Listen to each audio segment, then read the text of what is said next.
Hi, I'm Marne McLyman, and welcome to Ladyland. Think about your closest friend. Maybe you know where she works, but do you know what she does all day? Do you know her job title? Do you know what she studied in school? Turns out, I didn't. So, I made a podcast to find out. Welcome to Ladyland. I'm your host, Kim Baldwin. This is a conversation with women from all walks of life and different backgrounds. It's funny at times, serious at times, but always honest. This is Ladyland.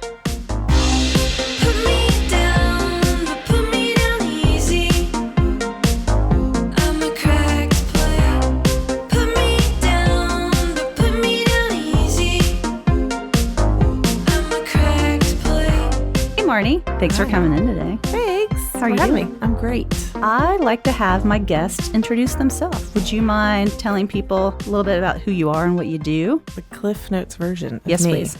I've lived in Nashville now 20-ish years, and my ultimate dream of the world was to work in the music business. So I went to Belmont University, and flash forward 20 years of working my tail off. I am manager and tour manager for Reba McEntire, Brooks and Dunn, and Terri Clark. No big deal. No big deal. Just a little heavy hitters. And I work for a company called Maverick Management, which is a international management company owned by Live Nation. So we're kind of a small office in Nashville, but we have offices all around the country. Okay. What is your job? Do you have one job title? No, only because honestly, most managers, or day-to-day managers are sometimes called, don't tour manage. That's what, okay, this is where I get confused with you. I do too. It's okay. You do both? I do both, Okay. which is rare. So for Brooks and Dunn, I do in the office day-to-day management, but then I also go on the road and I do tour management. Okay. I do the same thing for Reba, and for Terri Clark, I'll only do day-to-day. I don't tour manage. She has a tour manager that does that. So I can only be in so many places at one time. So you do the job of a lot of people? A small army. Yes. And the reason that came about is I had no intention ever of being a tour manager. Like, it did not interest me at all until about 4 years ago, we meaning Reba and Brooks and Dunn, started a residency at Caesar's Palace in Las Vegas. Yeah. Yeah, it's awesome. Everyone should come and see us. And so at the time, they were like, we need someone to come out. Reba has a person, Ronnie has a person. I already did Kix's World for many years, and so I was like, why don't you just come out and handle guests and, date it if you need stuff while in Vegas. Because we're there for like 2 weeks. Yeah. So it made sense for me to go, and I was like, well, that's not really tour management. That's like moving to Vegas for 2 weeks and doing my job out there. Yeah, I remember when you would like take your bike, and I thought, will she have time to And do that? I did. Okay. Although biking in Vegas, I learned, is very hot and hilly. No, there's no way. So then it kind of morphed into like the guys wanting to do some shows outside of Vegas, but it was only like a weekend here and there. And so I was like, well, I surely could figure that out. Why not? So famous last words of every professional woman ever. Yeah. So I did a couple weekends here and there. And then about a year ago, Reba's tour manager, who's awesome, and I love her to death, she decided to move on and manage another band. And so full time. And so everyone kind of went, what do we do? And so Reba and I got to know each other, become friends, and gone on vacations together, and kind of totally normal. Which honestly is totally normal. Totally normal. Yeah, trust me. My 12-year-old brain many times goes, what? So she's awesome. We get along really well, which honestly, in a tour manager relationship, you spend a lot of time together. So that's a big part of it. So we said, you want to do this? I said, I'm game if you're game. Let's do it. Let's go on the road. So wow. So you've been Reba's tour manager 2-ish years? I would say it was a year in March. Oh, so, okay. Yeah, not too long, but it's been great. I can't even imagine like all the places I've been. So I loved her when I was little. Oh yeah. I mean, I loved her my whole life. Who hasn't? I mean, and she knows. Icon. She knows she loves to go, Marnie, tell everyone who your first concert was, and it was her. So yeah. And my last concert before I moved to Nashville to go to Belmont was Reba, Brooks and Dunn, and Terri Clark. That's okay. I knew the Reba and Brooks and Dunn part. I did not know the Terri Clark. So that's insane. It is. So if that's not, I don't know. God. And when that was like 90s? That'd have been 98. That's I went nuts. to Baltimore with my mom to see that show, and I have pictures of it. Those terrible pictures you take from the $300 section. of Reba Brixton and Terri Clark. And 20 years later, here we are. Wow. So, yeah, it's crazy. That is absolutely crazy. Work your butt off, kids. It works. Man. Okay, so you're very busy. This is the first time I've seen your human body, and we said at least a year. At least. Which is crazy. So I follow you on Instagram. It's okay. You're not the only one that I haven't seen in a year. I know people are going to be so jealous when they hear this. Like, Kim got to see her.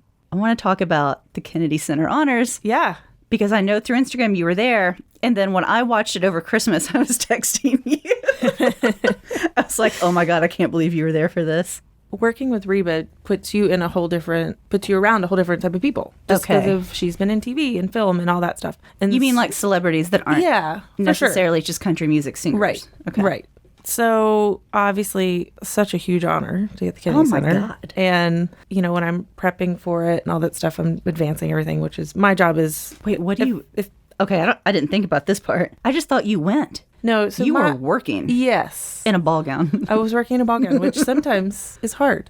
So for everyone that doesn't know what a tour manager does, my job is logistics, details. I say that I move bodies, which sounds terrible, but it's true. Like my job is to get all the people, whether it's 2 of us or 35 of us, to and from an event, and how we're going to get there, when we're going to get there, why we're going to get there, what we're going to wear, and all the things. In cities you don't live in. Cities I don't live in. Okay. So the nice thing about the Kennedy Center Honors is they pair you with a person that works for the Kennedy Center. Okay. So we had this amazing girl named Jane. Shout out to Jane. Shout out Jane. Who works in the ballet department at the Kennedy Center. Great. And so she is like your go-to person. God, I had no idea. So I advance everything with her, like where are we going, when, you know, all the details. Okay. And then the extra nut thing that happened, we got to DC and I got word that 41 had passed.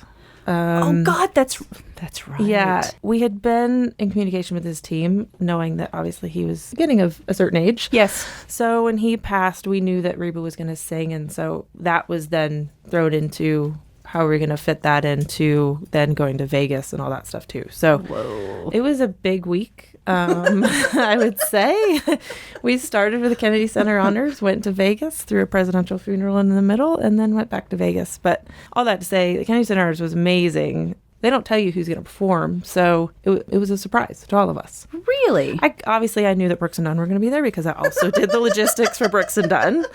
That'd be hilarious if that was somehow a surprise to you. Yes.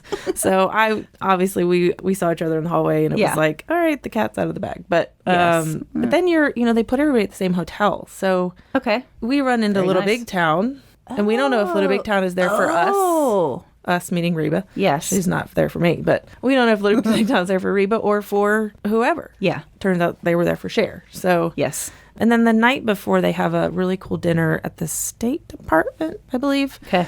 And it's much smaller, friends and family, and they do a little thing for each honoree, and they have a special guest do a toast, and Melissa Peterman from the Reba show, Barbara Jean. Oh, man. She did the toast, which was so good. So you got to go to the dinner, too. Yeah. Anywhere that Reba goes, I go, generally is the rule. It's the tagline for this episode. Yeah. Yeah. Okay. Yeah. It was amazing. It was to be at something like that not obviously everyone gets to go to. Was huge. It was amazing. I watch it, I think, most years. Mm-hmm. For sure, I've been watching it ever since Hamilton.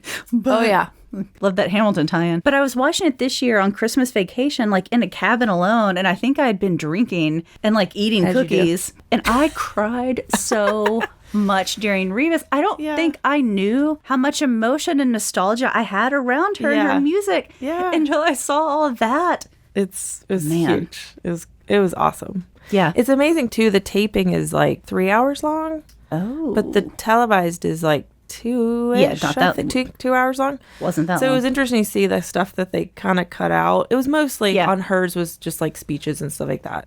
Kix Brooks said the nicest thing in the world. His speech to her at the end was amazing. And they cut it for this broadcast. So surely it's somewhere and we can play it for her. But it was cool. So that was one where I wasn't seated with her. So she's up in the balcony, obviously. And we meaning her guests were like under the balcony. So we couldn't even really see her. That's probably for the best. Yeah. At one time she did lean over and gave us a wave, but yeah. So it was fun. It was a great weekend. And then we hightailed it back went to Vegas, and then we went for 41's funeral. We had a show that Wednesday. The funeral was Thursday in Houston. So we had a show in Vegas, which is not the right time zone switch. Like going West Coast to East you went Central, Eastern you Mountain. lose all your hours. So we literally got on an airplane at 11 o'clock at night after our Vegas show, flew all night to Houston, landed at like 4 in the morning,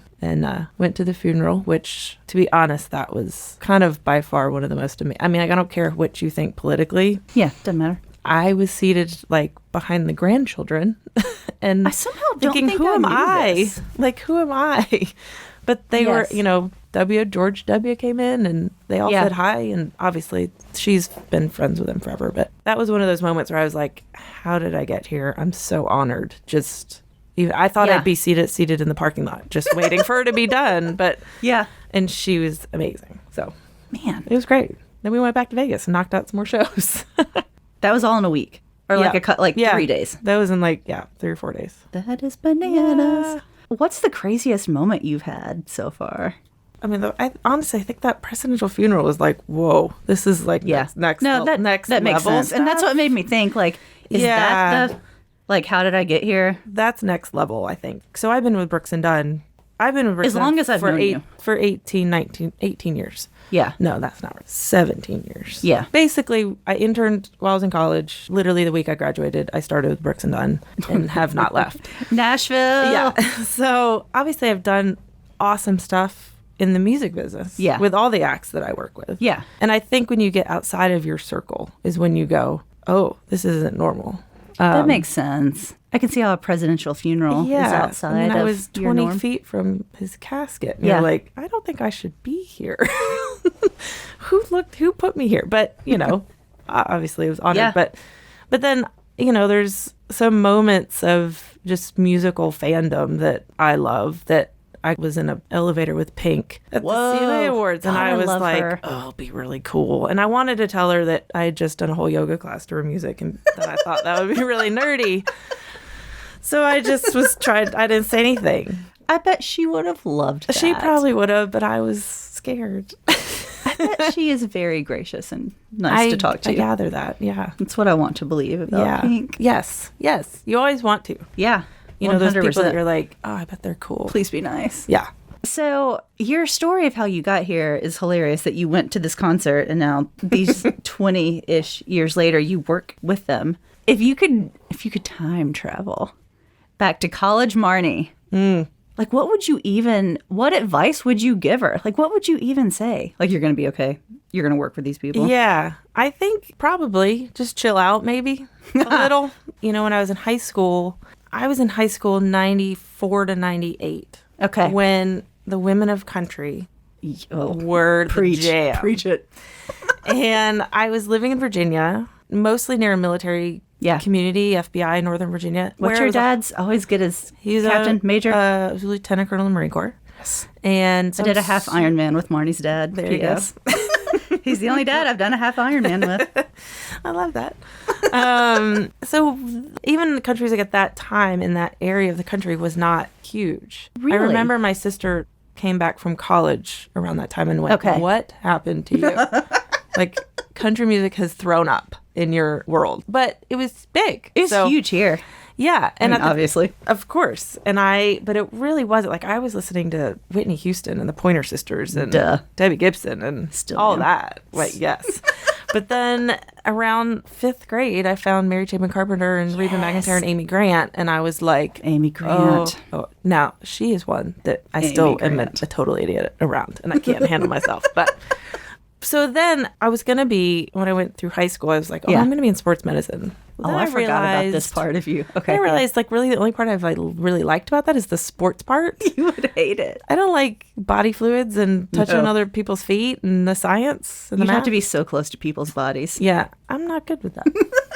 So I realized I went to my first Reba concert in 95 and went, well, gosh, there's got to be people that work here. What do they do? So thankfully, when I went to Belmont was the only place I applied. So thank God that worked out. And and then I went to Belmont and was gung-ho music business student. Yeah.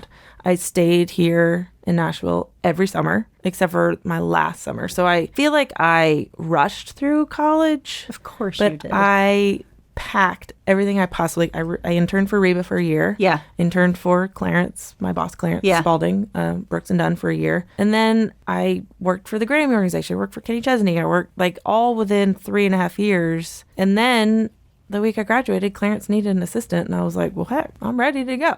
And I have not stopped since. But that was, when did you graduate? 2001? December of 2001. Okay. So, man, you really are coming up on 20 years. Yeah. I will say, if I would have taken it easier or taken a break, I don't know if it would have turned out this way. So fair. I would say it worked out how it's supposed to work out. Also, that's not your style. No, I'm pretty I'm not going to fail at this. And come hell or high water, I'm going to figure it out. So yeah. This is a good transition into your favorite pastime, $5,000 races. Yes. Where have those gone? Marnie does Ironman races, which probably you kind of know what that is. They're triathlons. I've already forgotten the breakdown of miles. It's a lot. 140 miles. 140-mile race. Totally, 0.6. Totally normal.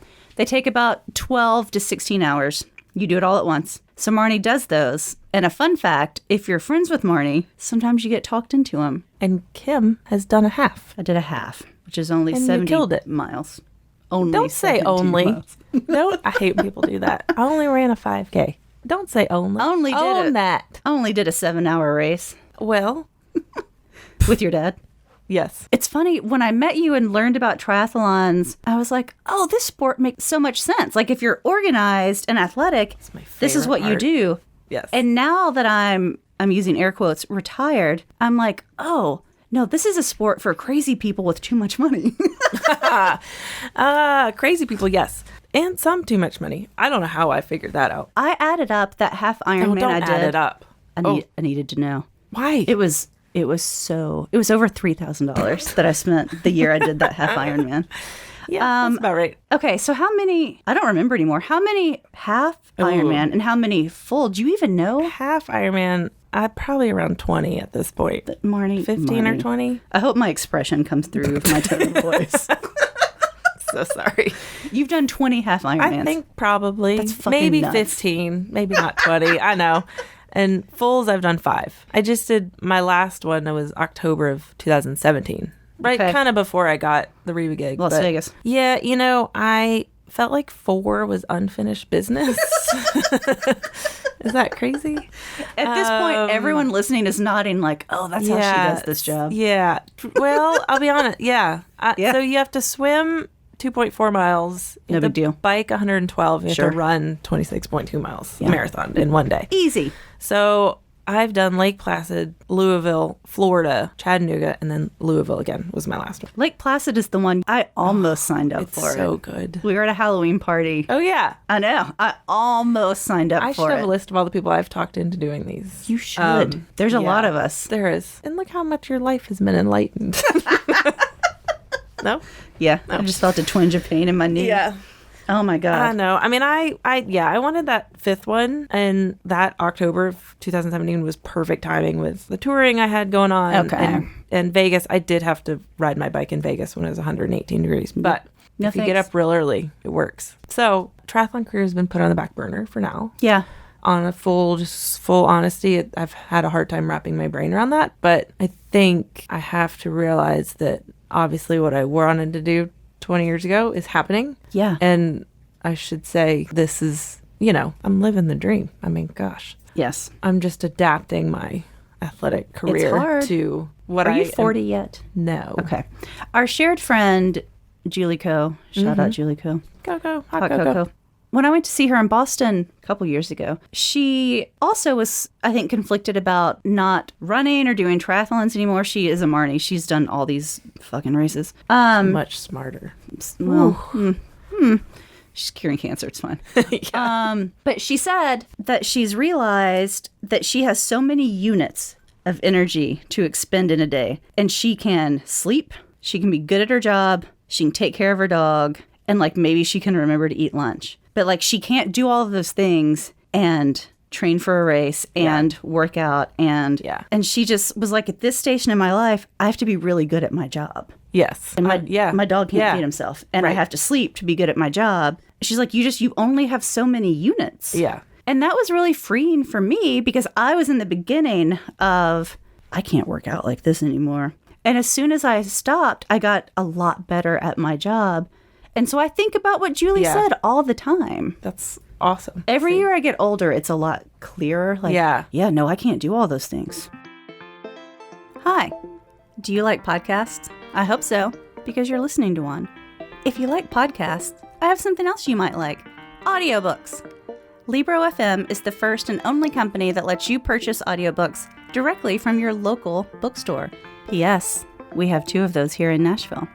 You can pick from hundreds of thousands of audiobooks, including I Miss You When I Bleak, written by Ladyland's own Mary Laura Philpott.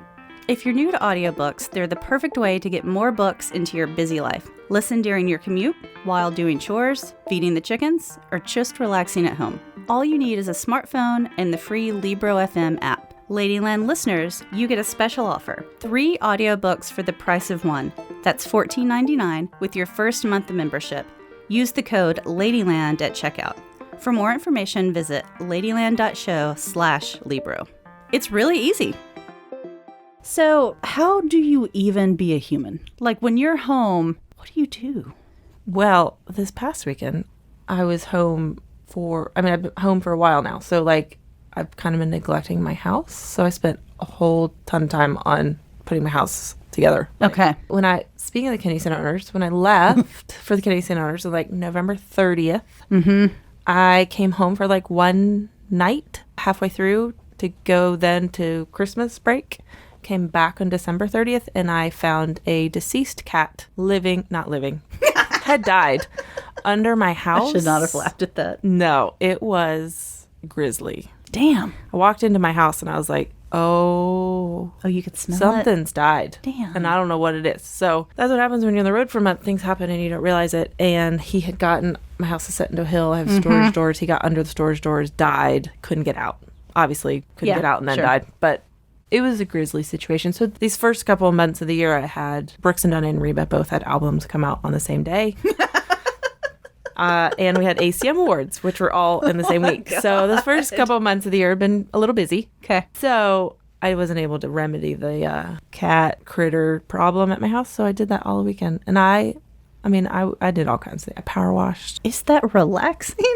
Well, to me it is. I think, it's fine. And I think probably because I haven't been able to do as much of that stuff, and I like to feel like I've achieved things, and I haven't been working out, so it felt good to work. Yeah. And I'm very good with concrete. I made a whole concrete lip thing for the critters so they don't get under the door. I'm very impressed with my work. You can check out my Instagram if you like to see it. I did. I just assumed you had someone doing that. Oh no, I did that on the concrete? Yeah, I dug out all the rocks, and then I mixed 4 bags of 60-pound bags of concrete. Okay. Yeah.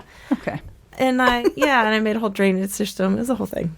That's a real whole thing. Yeah. I hope it works because it took a lot of work. But yeah, when I go home, I also obviously I see all my friends that I don't get to see. Yeah. And they are the most patient and amazing friends that I can just pop in and it's like I've never left. Yeah. Because obviously they put up with me missing stuff and all that. So hang out with friends a lot. Yeah. And my dog, I do have a dog still. Yeah. Let's talk about Cooper. Little Coops. Coops is a schnoodle. Where does he stay when you're out? Does he just go to your parents' house or do you board him? In the beginning of the year, this year, he was boarded at Miss Kitty's. And then for these long stretches, he goes to my parents' house. Yeah. So major shout out to my parents who are awesome and take care of my dog for months at a time. Because I wouldn't be able to do it. They are awesome. Yeah. Do you get to relax when you're out on the road? I mean, I know you're not working the whole time you're there, but you have to mostly be on call. You know, it's funny. Sometimes I have friends that are like, oh, I'm going to come see you when you're in such and such town and whatever. And if it's a normal show day, that's totally fine as long as everyone understands that, I am on call. Okay. If we're on a trip, say we go to LA and go do whatever in LA, where you're not from sun up to sundown doing something. If I do have an off day, we'll definitely relax and love to go out to eat and all that stuff. Yeah. There's downtime. But I'm always ready to go, to do whatever I need to do. Because that's my job. And I don't feel like, and honestly, I don't have any friends in LA, so it doesn't really matter. So if anybody wanted to see me, I don't know anybody out there. So for me, it's like fair. I'm always ready to do whatever needs to be done that day. And sometimes I make a plan and I adjust it. And sometimes we never miss a meal. So I always know there's a fun restaurant or something, or, you know. Yeah. My brain is always on, I guess. If that, that's what I would think. Like, even if you had like a day and a night off, I don't know if I could disconnect. Yeah. And honestly, sometimes it's better for me to just, like, if I do have a night where I'm just hanging in a hotel room, if Kix and Ronnie or Reba or whoever are going to do whatever they're doing, I usually don't go anywhere, which is really not. I would just watch a movie. Yeah. My most favorite thing about Vegas is they have barely any TV channels. And so there's always... Oh, because no one's in the room. Because no one's in the room. I am, but nobody is. So there's always a Friends marathon that I will watch and just vegetate or watch Netflix or whatever. But yeah, I'm usually the one in Vegas that's going to bed at like 9:30, and I'm okay with that. Yeah. There's nothing beyond the casino walls that I need to see on the strip or anything, but I try and work out and all that stuff. Gives me a little me time. Yeah, that makes sense. What would you do with 2 more hours a day? Probably sleep. What would you do with 2 more hours a day on the road? 2 more hours a day on the road. Probably work out. Okay. I've had a hard time trying to figure out working out and traveling. I know people do it all the time, but I just, for some reason, I always choose sleep over working out. But I'm okay with that right now. When I travel, it just feels, even when I'm working, it feels like vacation. Yeah. And my brain won't do what I do at home if I'm not at home. I also have a hard time, like, I don't love a hotel gym. No, they're terrible. I want to run outside, and half the time I don't know where I am, which is, that's not a good excuse. I should go and explore. But on the other hand, sometimes sleep is just way better. Agreed. And what's better recovery than a good night's sleep? So I know. Yeah, that's probably it. I don't know. It's not a very exciting answer. Do you ever go and talk to college students? Like, do you advise at all or counsel? Because you kind of have, like, the job people move here to do. Right. You know, I totally would. No one's asked me. Belmont University. I did once. Shout out Mike Kerr. Yeah. I did once. I went to Belmont one time, and I don't know if I scared them to death. Oh, you 100% did. I was honest. You know, like, I hate to say it, but you're not going to show up at our door and not have paid your dues. Yeah. I paid some dues. You know, I've done every job you can ever imagine. I mean, I delivered back in the day. Tell me. When the charts were printed in magazines. Wow. Because we sold CDs back then. Those are compact discs. Yes. And there was more than 2 record labels or 3 record labels in town. I would go around and deliver all these magazines to all these offices, like Giant Records and Mercury and MCA. And like, I would. Oh, wow. Like, that was my little side job. And then I worked in the music business office. And then I interned. And then I just did everything you can imagine. Like, I knew, like, nothing was going to be handed to me. Not that people think that now. But honestly, the business is so different now. It's consolidated a lot. There's not a lot of jobs. So really, if you have a job, you should keep that job. It's just changed so much. Yeah, I think I was honest with students, and they said, one student asked me, should I go to get my master's degree in the music business? And I was like, no, that's cute. You should go work. The biggest, honestly, and I think now that I've done the tour manager thing, I think every manager should be a tour manager for like 6 months. Like, that should be required. Is that like everyone should be a server in a restaurant for 6 months? You should know how hard life on the road is. Not that it's hard. I don't say that like I don't have 20 trucks and 12 buses and 65 people out on the road with me. I have 2 trucks, 4 buses, 30 people, So we're not operating at a scale of what Brooks and Dunn and Reba used to be. Okay. But I still get to see, like, when a bus driver doesn't show up. How am I getting everybody there? Okay. That happened last year. I got to get into Canada, and a bus driver didn't show up, so I got to fly him in. Well, how am I flying in? Because they haven't been cleared by customs, and I didn't know what the hell I was doing, but somehow I figured it out. What did you do? Did you drive the bus? Well, the problem was the bus was also still in Nashville. So I ended up flying our band to each stop, and then had a private jet fly. I did 2 trips to get us to Toronto. And how fast did you work all of that up? I had to work it out within 12 hours because we were at a show, and we had a show the next day, and then the show the day after that, and we had to get to all 3 shows. So yeah, I think until you have real life experience, Belmont can teach you so much. MTSU also. And I think when I went and spoke to those kids, whoever they were, I probably scared the shit out of them, but maybe not. I don't know. I would imagine you were very honest. I was very honest, probably too honest. But so there's less jobs? Is it there's more kids and less jobs? I think so, yeah. I think the programs have grown so Belmont's much. huge. Belmont. So when I went to Belmont, when I went there in 98, it was the size of my high school, which was about 2,500 kids. Now it's 8,000. So okay. And obviously not all those are music business students, but a lot of them are. And MTSU has an amazing program too. Yeah. Record labels are consolidating. They can't, figure out how to monetize everything. It's definitely different. Now, that's not to say new jobs haven't been created because of that.